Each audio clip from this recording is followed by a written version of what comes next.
আমি আপনাদেরকে একটা ছোট্ট কারগুজারি শোনাই, আপনাদের দিল কেঁদে দিবে।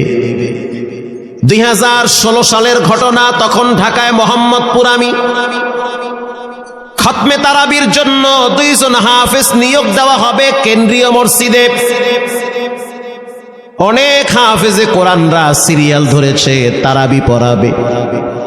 কার মনে না চায় এত বড় এক মসজিদে আমি যদি চান্স পাইতাম তো আমার কপালটা খুলে যেত।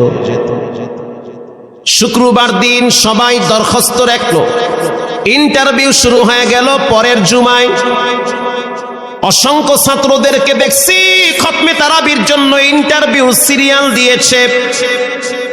ইন্টারভিউ বোর্ডের ভিতরে আমি ছিলাম।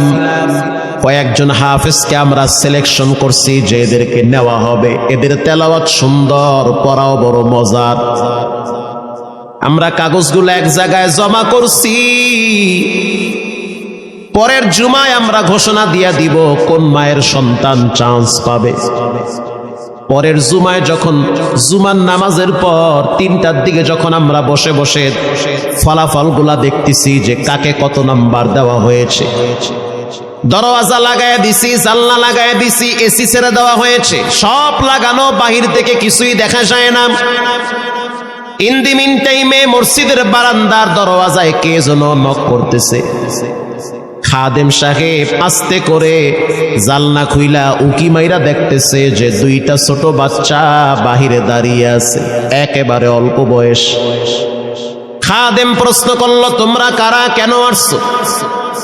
বলে, আমরা 2 জন আসছি খতমে তারাবির ইন্টারভিউ দেওয়ার জন্য। খাদেম সাহেব একবার পায়ের দিকে তাকায়, আবার জামার দিকে তাকায়, কারণ কথার সাথে বাহ্যিক সুরত মিলে না। অন্য অন্য ছাত্রদেরকে দেখছি কত উন্নত পোশাক পরে, গেট আপ কত সুন্দর করে ইন্টারভিউ দেওয়ার জন্য আসছে। আর এই 2 জনের দিকে তাকায় দেখলাম মনে হয় রাস্তায় ভিক্ষা করতে করতে আইছে, মানায় না, একেবারে গরিব। খাদেম বলল, ইন্টারভিউর ম্যাচ শেষ, চলে যাও বাড়িতে, নেওয়া হবে না। যাদের ব্যাপারে পরীক্ষা নেওয়া হয়েছে তাদের ব্যাপারে